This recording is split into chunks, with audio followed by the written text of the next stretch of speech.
اصول صحیح ہے۔ اس میں جب انہوں نے سورۃ النصر کو مدنی مان لیا تو اب آگے ساری سورتوں کو مدنی ماننے پر مجبور ہیں، ورنہ گروپ سورتوں کے ساتھ نہیں رہیں گے، 8 بن جائیں گے۔ یہ بہت سے لوگوں کی سمجھ میں بات نہیں آئے گی جو اس پورے پس منظر سے واقف نہیں ہے کہ جس طرح 7 منزلیں ہیں قرآن مجید کی سورتوں کی، اسی طرح 7 گروپ ہیں مکی اور مدنی سورتوں کے۔ مجھے اصولاً اس سے اتفاق ہے۔ میرے نزدیک صرف 2 سورتیں مدنی ہیں آخری معوذتین، باقی یہ سب مکی۔ مولانا اصلاحی نے چونکہ وہ بات مانی ہے کہ وہ مدنی ہے تو اب اس کو بھی مدنی ماننے پر مجبور ہوئے۔ میرے نزدیک یہ ان کی وہ مجبوری ہے، ورنہ حقیقت یہ ہے کہ کوئی ان کے پاس اس کے لیے قوی دلیل نہیں ہے۔ دلیل کیا ہے وہ میں بعد میں عرض کروں گا، اس لیے کہ اسی دلیل کو کسی درجے میں مولانا مودودی نے بھی استعمال کیا ہے، لیکن وہ اس رائے پر پہنچے ہیں کہ یہ مکی دور کے اواخر میں نازل ہوئی، ابتدا میں نہیں اواخر میں، یعنی مکی ہونے کی حد تک مولانا مودودی کی رائے بھی بقیہ تمام مفسرین اور اسلاف کے ساتھ ہے کہ یہ صورت مکی ہے، لیکن ابتدائی دور کی نہیں بلکہ اواخر کے دور کی، جبکہ مولانا اصلاحی صاحب اسے ہجرت کے بھی بعد لے گئے ہیں، اس کو مدنی صورت قرار دیا ہے۔ دلیل کیا دی ہے؟ اور میں حیران ہوں، بڑی پھسی دلیل ہے جو ان دونوں حضرات نے دی۔ دلیل یہ دی ہے کہ یہ کچھ اچھی بات نہیں لگتی کہ حضور صلی اللہ علیہ وسلم اپنے چچا کی شان میں ایسے الفاظ استعمال کریں۔ حضور کی تو شان بہت بلند ہے، حضور کا اخلاق بہت، آپ کے اخلاق عالیہ ہیں، یہ چیز جو ہے کچھ آپ کے مقام اور منصب سے کچھ مناسبت نہیں رکھتی کہ اپنے حقیقی چچا کے لیے اس طرح کی حجب کریں اور اس طرح کی بات وہ کہیں اور اتنے شدید الفاظ استعمال کریں جو اس سورہ مبارکہ میں آئے۔ اب میں اس میں جو جس وجہ سے پھسپھسی اس دلیل کو قرار دے رہا ہوں وہ اس وجہ سے کہ اول تو یہ حضور کا کلام نہیں، یہ تو اللہ کا کلام ہے، حضور نے تو حجب نہیں کی ہے، یہ تو اللہ کا کلام ہے، اور قرآن مجید میں اتنے شد و مد کے ساتھ اس کی مثالیں موجود ہیں۔ یہ تو کچھ بھی الفاظ نہیں ہیں جو ابو لہب کے لیے آئے ہیں، سورہ نون میں ولید بن مغیرہ کے لیے جو الفاظ آئے ہیں، وَلَا تُطِعْ كُلَّ حَلَّافٍ مَّهِينٍ هَمَّازٍ مَّشَّاءٍ بِنَمِيمٍ مَّنَّاعٍ لِّلْخَيْرِ مُعْتَدٍ أَثِيمٍ عُتُلٍّ بَعْدَ ذَلِكَ زَنِيمٍ أَن كَانَ ذَا مَالٍ وَبَنِينَ۔ تو یہ تو قرآن مجید میں حذف کی گئی ہے، لوگوں کی ان کے اخلاق کا جو پردہ ہے چاک کیا گیا ہے، انہوں نے جو بھی لبادے اوڑھے ہوئے تھے اوپر اپنی شخصیتوں کے، اور ان کی اصل شخصیتوں کو ریا کر کے دکھایا گیا ہے تاکہ ان کا جو دبدبہ تھا، جو رعب تھا، جو ان کی ساکھ تھی وہ ختم ہو، اس لیے کہ عوام الناس جو ہے وہ ان چیزوں سے متاثر ہوتے ہیں۔ جب تک ان کی ساکھ جو ہے یہ نہیں کہ کوئی تصنع کیا جائے، کوئی خلاف حقیقت بات کہی جائے، معاذ اللہ، نہ اللہ تعالیٰ ایسا کر سکتا ہے نہ اللہ کے رسول کر سکتے ہیں، لیکن یہ ہے کہ جو بھی معاندین تھے، مخالفین تھے، ان کی کردار کی پوری پردہ کشی جو ہے وہ قرآن مجید نے کی ہے، اللہ نے کی ہے۔ اس اعتبار سے میرے نزدیک وہ دلیل بہت ہی کمزور ہے۔ اوہن البیوت لبیت العنکبوت کے بالکل مصداق ہے کہ دلیل کے اندر کوئی وزن نہیں ہے، اور بہرحال میرے لیے یہ بات سب سے بڑی دلیل ہے کہ یہ سورہ مبارکہ بالاتفاق بالاجماع مکی ہے اور مکے کے بھی بالکل ابتدائی زمانے سے متعلق ہے۔ اس کے شان نزول میں جو واقعات بیان ہوتے ہیں وہ بخاری اور مسلم میں بھی ہیں، اور اس سے زیادہ اب قوی روایات اور کیا ہوں گی۔ شان نزول کی عام طور پر روایات اتنی قوی نہیں ہوتی سند کے اعتبار سے، لیکن یہ تو بہت ہی قوی روایات ہیں، بخاری اور مسلم۔ پھر ابن جریر طبری کے اندر ایک اور روایت بھی آئی ہے، وہ میں دونوں باتیں آپ کو سنا دیتا ہوں۔ بخاری میں بھی اور مسلم میں بھی یہ روایت موجود ہے کہ جب حضور کو حکم ہوا کہ اب آپ دعوت و تبلیغ کے کام کا آغاز کیجیے، انذر عشیرتک الاقربین فاصدع بما تؤمر، تو حضور صلی اللہ علیہ وسلم نے 2 اہتمام کیے۔ ایک اہتمام تو آپ نے یہ کیا کہ اپنے عزیزوں کو، رشتہ داروں کو جمع کیا، کھانا کھلایا۔ یہ ابن جریر طبری کی روایت ہے جو میں آپ کو سنا رہا ہوں۔ کھانا کھلایا، اس کے بعد حضور نے اپنی دعوت پیش کرنی چاہی۔ تمام بنو ہاشم جمع تھے، لیکن لوگوں نے شور مچا دیا، جسے آج کی اصطلاح میں آپ کہیں گے ہوٹنگ ہوئی، بات نہیں سنی حضور کی، مجمع منتشر ہو گیا، گویا کہ آپ کی کوشش دنیاوی اعتبار سے بظاہر ناکام ہو گئی۔ کچھ دن کا وقفہ دے کر پھر آپ نے حضرت علی کو حکم دیا، پھر کھانے کا اہتمام کرو، پھر بلاؤ۔ حضرت علی یوں سمجھیے چونکہ حضور کی آغوش میں تربیت پا رہے تھے، 12-13 برس کا بچہ جو کہ عرب میں حضرت اسماعیل کی جو عمر تھی جبکہ وہ ذبیح اللہ کے مقام پر فائز ہوئے، تقریباً وہ عمر ہے حضرت علی کی جبکہ وہ ایمان لائے، تو وہ گویا کہ حضور کے ہاں کے جو کام کاج ہوتے ہیں گھروں کے، جب آپ کے چچا زاد بھائی بھی ہیں آپ کے اپنے گھر میں ہیں، وہیں پرورش پا رہے ہیں، تو ان تمام کاموں میں ظاہر بات ہے کہ وہی بھاگ دوڑ کرتے تھے۔ دوسری مرتبہ پھر کھانے پر بلایا۔ اب جب دوبارہ اب آپ کھڑے ہوئے تو کچھ شرم آ گئی لوگوں کو کہ اب دوسری مرتبہ کھانا کھایا ہے تو اب دوبارہ بغیر بات سنے چلے جائیں تو کچھ مناسب معلوم نہیں ہوتا، تو آپ نے اپنی دعوت پیش کی۔ تو اس شخص نے کہا، ابو لہب نے، کہ اچھا اگر میں تمہاری بات مان لوں تو مجھے کیا ملے گا، میرے لیے کیا فضیلت ہے؟ حضور نے فرمایا کوئی نہیں، جو سب کو اہل ایمان کا جو درجہ ہے اللہ کے ہاں وہی درجہ آپ کا ہوگا۔ تو اس نے کہا تباً لہذا الدین، تباہ ہو جائے یہ دین، تباً ان اکون انا وہؤلاء سواء فی، ہلاک ہو جائے یہ دین تمہارا جس میں میں اور یہ باقی لوگ سب برابر ہو جائیں گے، میری فضیلت کوئی نہیں رہے گی، میرا کوئی خصوصی امتیازی مقام نہیں ہوگا، تو میں ایسے کسی دین کو ماننے کے لیے تیار نہیں۔ اس روایت میں بھی لفظ تباً آیا ہے 2 مرتبہ، تباً لہذا الدین، تباً ان اکون انا وہؤلاء سواء فی، وہ دین ہلاک ہو جس میں میں اور باقی لوگ برابر ہو جائیں۔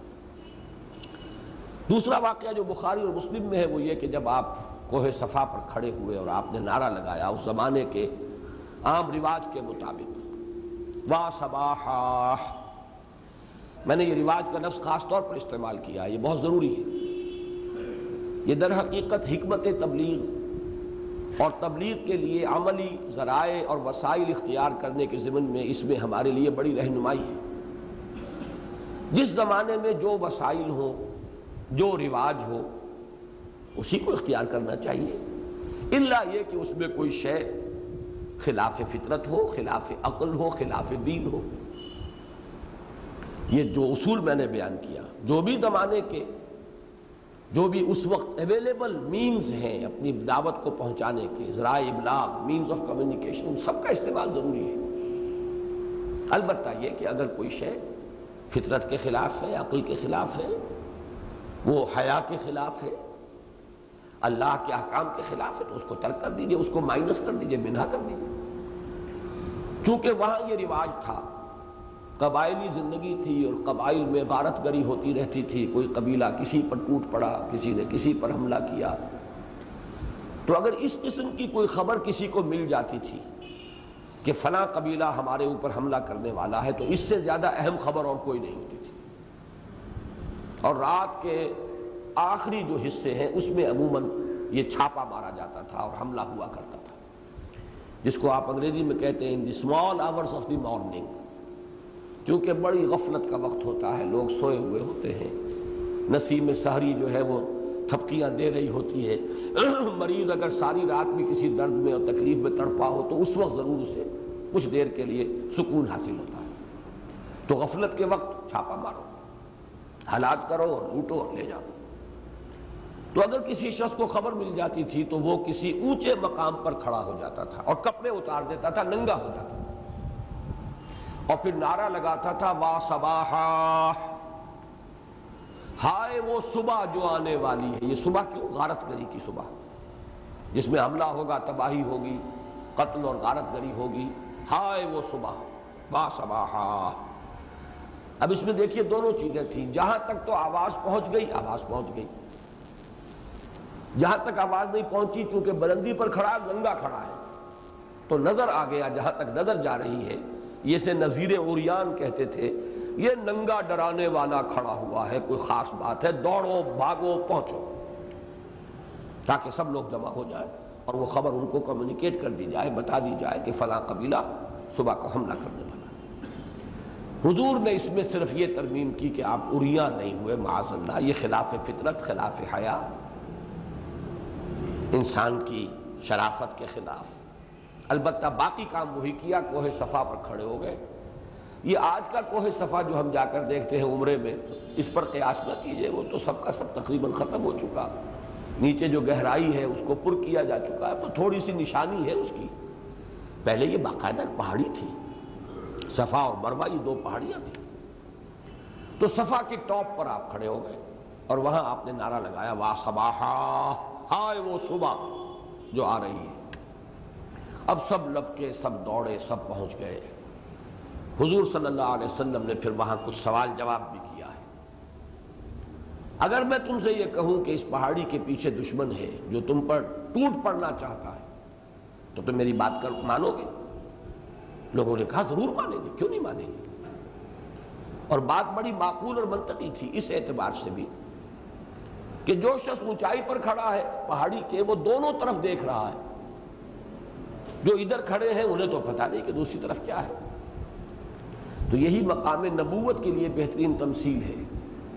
نبی اس مقام پر ہوتا ہے کہ دنیا اور آخرت دونوں کو دیکھ رہا ہوتا ہے، وہ آخرت کی خبر دیتا ہے۔ نبا کے معنی ہی یہ خبر ہے، نبی عما یتساءلون عن النبأ العظیم الذی هم فیہ مختلفون، آخرت کی خبر دینا ہی تو اصل کام ہے نبی کا۔ اس اعتبار سے بھی اور پھر اس اعتبار سے بھی کہ لوگوں نے کہا آپ صادق ہیں، الامین ہیں، سچے ہیں، راست گو ہیں، راست باز ہیں، آپ نے کبھی جھوٹ نہیں کہا، تو آپ کی بات پر ہمیں اس لیے بھی اعتماد ہے۔ پھر آپ نے اپنی دعوت پیش کی، عذاب سے ڈرایا۔ یہ شخص موجود تھا ابو لہب، اس نے کہا تبا لک، تمہارے لیے ہلاکت ہو، الہذا جمعتنا، کیا ہمیں اس کام کے لیے جمع کیا تھا؟ بعض روایات میں الفاظ آئے ہیں، یہ مسند احمد اور بخاری اور مسلم تینوں کی روایت ہے، تبا لک سائر اليوم، ہمیشہ کے لیے تم پر ہلاکت اور بربادی مسلط ہو جائے، تم نے ہمیں اس کام کے لیے جمع کیا تھا؟ ہم اپنے اہم کاموں میں مشغول تھے، ہماری مصروفیات تھیں، ہم سمجھے کہ واقعی کوئی اہم بات تم بتانے والے ہو، تم نے پھر ہمیں اس کام کے لیے جمع کیا ہے۔ تو یہ لفظ جو ہے تبا لک سائر الیوم، ہمیشہ کے لیے، ہر دن تم پر ہلاکت آئے، بربادی آئے، تباہی آئے، اسی لفظ سے در حقیقت یہ سورہ مبارکہ شروع ہوئی اور یہ اسی کے جواب میں نازل ہوئی۔ جب یہ سورت نازل ہوئی تو ایک واقعہ اور سن لیجیے۔ جب چرچا ہوا یہ سورت نازل ہو گئی، تبت یدا ابی لہب وتب ما اغنی عنہ مالہ وما کسب سیصلی نارا ذات لہب وامرأتہ حمالۃ الحطب فی جیدہا حبل من مسد، ہلاکت اور بربادی اور تباہی محمد کے لیے نہیں ہے، ابو لہب کے لیے ہے اور اس کی بیوی کے لیے ہے۔ تو یہ بیوی جو ہے ام جمیل، میں اس کے بارے میں تفصیل بعد میں بتاؤں گا، یہ بہرحال بڑے اونچے گھرانے کی خاتون اور ابو لہب خود بڑا سردار، اس کی بیوی، یوں سمجھیے کہ اس دور کی بیگمات میں سے، چوٹی کی بیگمات میں سے ایک بیگم، وہ آئی ہاتھ میں پتھر لیے ہوئے، اور حضور صلی اللہ علیہ وسلم اور حضرت ابو بکر یہ خانہ کعبہ، صحن کعبہ میں بیٹھے ہوئے تھے۔ بڑے جلال میں، غصے میں بھری ہوئی ام جمیل آئی۔ حضرت ابو بکر نے گھبرا کر کہا کہ حضور یہ آ رہی ہے، کوئی گستاخی کرے گی، پتھر بھی اس کے ہاتھ میں ہے، کیا پتہ پتھر دے مارے۔ آپ نے فرمایا نہیں ابو بکر گھبراؤ نہیں، یہ مجھے نہیں دیکھ سکے گی۔ یعنی معلوم ہوا اللہ کی طرف سے یہ بات آپ کو بتا دی گئی کہ کچھ ایسی اللہ تعالیٰ کی طرف سے نظر بندی ہو جائے گی اس کی کہ وہ آپ کو نہیں دیکھ پائے گی۔ وہ آئی اور آ کر اس نے کہا، ابو بکر کو دیکھا رضی اللہ تعالیٰ عنہ، میں نے سنا ہے محمد نے میری حجب کی ہے، ہماری حجب کی ہے۔ حضرت ابو بکر نے فرمایا نہیں، انہوں نے تو کوئی حجب نہیں کی۔ اب یہاں بھی ایک سوال پیدا ہوتا ہے کہ یہ کیسے کہہ دیا حجب نہیں کی؟ وہی نقطہ جو میں پہلے بیان کر چکا ہوں، حضور نے حجب نہیں کی، اللہ نے حجب کی ہے۔ گویا کہ آپ نے، ابو بکر صدیق نے کوئی غلط بات نہیں کہی، معاذ اللہ کوئی جھوٹ نہیں بولا، صدیق ہے وہ تو، انہوں نے کوئی حجب نہیں کی آپ کی، لیکن اس نے کہا میں حجب کرتی ہوں ان کی۔ اب وہ غصے میں بھری ہوئی، آخر چچی ہے، اس اعتبار سے اپنا ایک مقام بھی سمجھتی ہے، تو شاعرہ بھی ہے، اس کے اشعار نقل کیے گئے ہیں۔ اس نے حضور کا نام محمد کے بجائے مزمم، یہ گویا کہ ضد ہے، مذمت کیا ہوا، مذموم، مزممن قلینا ودینہ ابینا وحکمہ عصینا، ڈنکے کی چوٹ میں کہہ رہی ہوں کہ یہ مذمم جو ہے معاذ اللہ نقل کفر نباشت، ہم اس مزمم سے بالکل بیزار ہیں، اعلان بیزاری کرتے ہیں۔ یہ وہی لفظ ہے قلا، والضحیٰ واللیل اذا سجا ما ودعک ربک وما قلا، قلا تو وہی ہے قلینا، مزممن قلینا، اس شخص سے کہ جو نہایت قابل مذمت ہے، معاذ اللہ، ہم بیزاری کا اعلان کرتے ہیں۔ وَدِینَهُ أَبَيْنَا، اور اس کے دین کا ہم انکار کرتے ہیں، رد کرتے ہیں اس کے دین کو۔ وَحُکْمَهُ عَصَيْنَا، اور اس کے حکم جو باتیں بھی وہ بتا رہا ہے ہم اس کی نافرمانی کا اعلان کرتے ہیں۔ یہ اس کا انداز تھا۔ حضور صلی اللہ علیہ وسلم نے جب کہا گیا کہ آپ کی حجر کی ہے اس نے، آپ نے فرمایا نہیں میری تو نہیں کی، اس نے مزمم کی ہے، میں تو محمد ہوں صلی اللہ علیہ وسلم، اس نے مزمم کی ہے، کوئی ہوگا مزمم، میں تو مزمم نہیں ہوں، میرا تو محمد ہے صلی اللہ علیہ وسلم۔ ہمارے لیے اس میں بھی بڑے لطائف ہیں اور بڑے اس طور سے ان چیزوں کو لینا چاہیے، ٹال دینا چاہیے، بجائے اس کے کہ ان کو سیریسلی لیا جائے۔ نہیں میری کوئی حجب نہیں کی اس نے تو مزمم کی ہے، میں محمد ہوں۔ اسی وقت اس نے یہ الفاظ بھی کہے، قد علمت قریش انی بنت سیدہا، سن لو ابو بکر، پورے قریش کو معلوم ہے کہ میں اس کے سردار کی بیٹی ہوں، تو خبردار اگر محمد نے میری یا مزمم نے میری کہیں حجب کی، معاذ اللہ، نقل کفر نہ باشد۔ یہ ہے وہ پس منظر جس میں کہ یہ سورہ مبارکہ، اس کو اب آپ سمجھیے کہ پس منظر میں شان نزول میں وہ واقعہ تبا لک سائر الیوم، یا تبا لک لہذا جمعتنا، یا تبا لہذا الدین، تبا، جس میں میں اور بقیہ لوگ برابر ہو جائیں، میرے لیے کوئی فضیلت نہ رہے، اس دین کے لیے بھی ہلاکت اور محمد کے لیے بھی ہلاکت صلی اللہ علیہ وسلم، اور ہمیشہ کی ہلاکت، دائمی ہلاکت، اس پر یہ سورہ مبارکہ نازل ہوئی، اور اس پر رد عمل پھر جمیل کا وہ آیا جو میں نے ابھی آپ کو سنا دیا۔ اس طریقے سے وہ پورا پس منظر اور پیش منظر بھی کہہ سکتے ہیں، اس سورہ مبارکہ کا پس منظر بھی سامنے آ گیا اور پیش منظر بھی سامنے آ گیا، اور اس میں اب آپ اس سورت کا مطالعہ کیجئے۔ تبت یدا ابی لہب وتب، یہ نوٹ کر لیجئے کہ یہ بھی اصل میں پیشین گوئی ہے، اس لیے کہ اس کا اصل ظہور تو ہو رہا ہے ہجرت کے بعد، بدر کے بعد اس شخص کا انتقال ہوا ہے، اور بڑی ہی سخت، یوں سمجھیے کہ بہت ہی ناقابل بیان حالت جو ہے اس میں اس کی موت واقع ہوئی ہے۔ یہ تو میں بعد میں تفصیل سے عرض کروں گا کہ اس کی شخصیت کے وہ عناصر ثلاثہ یا اربعہ کون سے ہیں جس کی وجہ سے کہ یہ بدترین انسان ہے حضور کے مخالفین میں سے، لیکن یہ کہ اس کا جو انجام ہوا ہے وہ نوٹ کر لیجئے۔ غزوہ بدر میں یہ نہیں گیا، بزدل تھا، ابو جہل سے تقابل کیجئے گا، وہ بزدل نہیں تھا، مخالف وہ بھی تھا حضور کا، بزدل نہیں تھا۔ عتبہ مخالف وہ بھی تھا، بزدل نہیں تھا۔ وہ گئے ہیں اور اپنے باطل دین کے لیے گردنیں کٹوائی، جانے دیے، قربانی دیے۔ یہ بزدل تھا، اس نے مرسنری بھیج دیا، ایک شخص پر اس کا بہت سا قرض تھا اور وہ قرض ادا کرنے کے قابل نہیں رہا تھا، کہا جاؤ میری طرف سے تم جنگ کے اندر حصہ لو۔ وہ شخص گیا اور وہاں قتل بھی ہو گیا، یہ نہیں گیا۔ پھر جب وہاں پر اتنی بڑی شکست ہو گئی تو بڑی قسم پرسی کے عالم میں پھر اس سے کچھ پھوڑے نکلے نہایت زہریلے، چیچک بھی کہا گیا اسے، اس طرح کے پھوڑے نکلے نہایت زہریلے جس سے کہ لوگ دور بھاگتے تھے، اس کے گھر والے قریب نہیں آتے تھے۔ اسی میں اس کی موت ہوئی ہے، کوئی اس کی تیمارداری کرنے والا نہیں تھا، دولت بھی اس کی اور سب اس کے اعزاء اور اقربا بھی اور اس کے اپنے بیٹے بھی قریب نہیں پھٹکے۔ پھر یہ کہ مر گیا ہے تو وہ چونکہ خوف تھا کہ یہ چھوت کی بیماری ہے، لگ نہ جائے، تو کئی دن تک لاش پڑی رہی ہے، قریب کوئی نہیں گیا، سڑ گئی بری طریقے سے۔ پھر حبشیوں کو بلا کر، جیسے یوں سمجھیے کہ کہیں ہمارے اس معاشرے میں چوڑوں اور چماروں کو بلا کر، اور پھر لکڑیوں سے دھکیل کر، ایک گڑھا کھود کر اور لکڑیوں سے دھکیل کر، ہاتھ نہیں لگانا اس کو، اور اس کی لاش جو ہے گڑھے میں ڈالی گئی۔ یہ انجام اس شخص کا ہوا ہے۔ تو یہ اصل میں پیشین گوئی ہے، بعد میں ہونا ہے، اور میں یہی بات عرض کر چکا ہوں کہ اذا جاء نصر اللہ والفتح، یہ بھی پیشین گوئی ہے، یہ دونوں پیشین گوئیاں ہیں، اور یہ دونوں در حقیقت وہ سورہ بنی اسرائیل کے اندر جو آیت آئی ہے، ظاہر بات ہے وہ بھی ہجرت سے قبل کی صورت ہے، اس وقت تک بھی ابھی نہ فتح آئی تھی نہ باطل کو زوال آیا تھا۔ جاء الحق وزهق الباطل ان الباطل کان زهوقا، وہ بھی پیشین گوئی تھی کہ یہ ہو کر رہے گا، انجام کار یہی صورت پیدا ہوگی۔ تو یہ بھی پیشن گوئی ہے اور سورۃ النصر بھی پیشن گوئی ہے۔ تبت، یہ تبا کا لفظ عربی زبان میں ہلاکت، بربادی، بہت برا انجام، زور کا ٹوٹ جانا، زوم کا ختم ہو جانا، ان سب کے لیے آتا ہے۔ قرآن مجید میں سورہ مومن میں یہ لفظ آیا ہے وَمَا كَيْدُ فِرْعَوْنَ إِلَّا فِي تَبَابٍ۔ فرعون نے جتنی بھی چالیں چلی حضرت موسیٰ کے خلاف وہ برباد ہو کر رہیں، ہلاک ہو کر رہیں، کوئی نتیجہ خیز نہیں ہوئی۔ اسی طرح یہ لفظ آیا سورہ ہود میں وَمَا زَادُوهُمْ غَيْرَ تَتْبِيبٍ، تفعیل کے وزن پر اس سے تتبیب ہو گیا، تباب یہ بھی مصدر ہوا۔ تو یہ تتبیب جو ہے یعنی ان سرداروں نے اپنی قوموں کے جو سردار تھے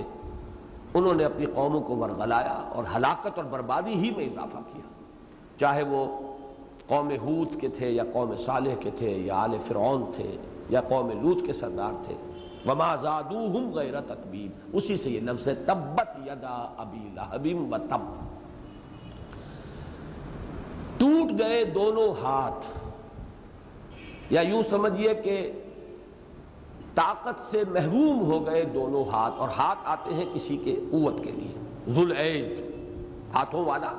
یعنی قوی، توانا۔ ابو لہب کا زور ٹوٹ گیا، یعنی ٹوٹ جائے گا، ٹوٹ جانے والا ہے۔ پیشن گوئی چونکہ قطعی ہے، اللہ تعالیٰ پیشن گوئی فرما رہے ہیں تو ماضی کے صیغے میں جیسے کہ ہو چکا، اتنا یقینی، اتنا حتمی۔ ماضی کا فعل ماضی عربی زبان میں کسی شے کے حتمی اور یقینی ہونے کے لیے بھی آتا ہے، چاہے مستقبل کی شے ہو۔ یہی وجہ ہے کہ آخرت کے تمام حالات جو قرآن میں آئے وہ فعل ماضی میں آئے، یہ ہو گیا، اس اعتبار سے کہ یہ اٹل ہے، شدنی ہے، ہو کر رہنا ہے۔ تبت یدا ابی لہب وتب، اب ہم اپنے محاورے میں کہیں گے ٹوٹ گئے دونوں ہاتھ ابو لہب کے، وتب، اور وہ خود بھی ہلاک ہو گیا، یعنی اس کا اقتدار بھی ختم ہو جائے گا، اس کا دبدبہ بھی ختم ہو جائے گا، اس کی شوکت و ثروت بھی ختم ہو جائے گی، اور خود وہ بھی ہلاک ہو جائے گا۔ اور ہلاک کیسا ہوگا وہ تو بعد میں سامنے آ گیا، تب یہ حقیقت کھلی ہوگی کہ تب اس کا مفہوم کیا تھا، کتنی حسرتناک موت ہوگی اور کتنا حسرتناک انجام ہوگا۔ وہ شخص جو بہت صاحب ثروت تھا، بہت دولت والا تھا، بہت اونچی حیثیت والا تھا اپنے معاشرے میں۔ یہاں ذرا نوٹ کر لیجئے کہ ابو لہب اس شخص کی کنیت ہے، نام تھا عبد العزیٰ۔ عبد العزیٰ کا لفظ قرآن مجید میں ویسے بھی نہیں آ سکتا تھا، مشرکانہ نام ہے، عزیٰ ان کی دیوی تھی تو اس کے نام سے عبد العزیٰ، یہ لفظ تو قرآن مجید کے اندر آنے کے قابل نہیں۔ ایک تو اس وجہ سے وہ لفظ نہیں آیا بلکہ کنیت آئی، اور دوسرے آپ نوٹ کریں گے کہ اس میں صنعت لفظی ہے۔ لہب کے معنی ہے انگارہ، اس کا نام اس لیے رکھا گیا تھا کہ بہت سرخ و سفید رنگت، بہت موٹی موٹی آنکھیں، بہت خوب رو، بہت حسین انسان، تو جیسے کہ انگارہ ہوتا ہے، دہتا ہوا انگارہ، اس طرح کا سرخ و سفید رنگت والا آدمی، موٹی موٹی آنکھیں ہیں، بہت خوب رو ہے، بہت حسین ہے، بہت جمیل ہے، اس لیے ابو لہب کہلاتا تھا۔ آگے آپ دیکھیں گے سیصلی نارا ذات لہب، ان قریب یہ ڈال دیا جائے گا اس آگ میں جو انگاروں والی ہے، بھڑکنے والی ہے۔ تو وہ نام کی مناسبت اور بہت عمدہ صنعت لفظی اس کو کہتے ہیں ادبی صنف کے اندر، اصناف ادب میں، اس اعتبار سے یہ لفظ لایا گیا اور بہت مناسب ہے یہ کہ اس کے حوالے سے اس کا ذکر کیا جا رہا ہے، تبت یدا ابی لہب وتب۔ یہاں یہ بھی نوٹ کر لیجئے چونکہ بیوی کا تذکرہ بھی آ جائے گا، بیوی کی بھی کنیت ام جمیل تھی، حالانکہ جمیل نام کا کوئی بیٹا نہیں ہے ابو لہب کا اور نہ اس عورت کا، نہ لہب نام کا کوئی بیٹا ہے۔ تو عرب میں ان کا ایک ذوق ہے، مزاج ہے، وہ کنیت جو ہے وہ کسی اور نسبت سے بھی رکھ دیتے ہیں، جیسے ابو تراب حضرت علی کو حضور نے فرما دیا۔ اب تراب کوئی حضرت علی کا بیٹا نہیں ہے، بلکہ چونکہ اس وقت وہ مسجد میں لیٹے ہوئے تھے ننگے فرش پر، کپڑے غبار آلود ہو گئے، مٹی میں مٹی آپ کے جسم پہ لگ گئی، تو آپ نے فرمایا قم یا ابا تراب، اٹھو اے مٹی والے، جو مٹی میں اس طرح تم لتھڑ گئے ہو، اٹھو۔ اب یہ ابو تراب جو ہے ان کی کنیت بن گئی۔ یا ابو ہریرہ، ان کا تو نام ہی کسی کو معلوم نہیں،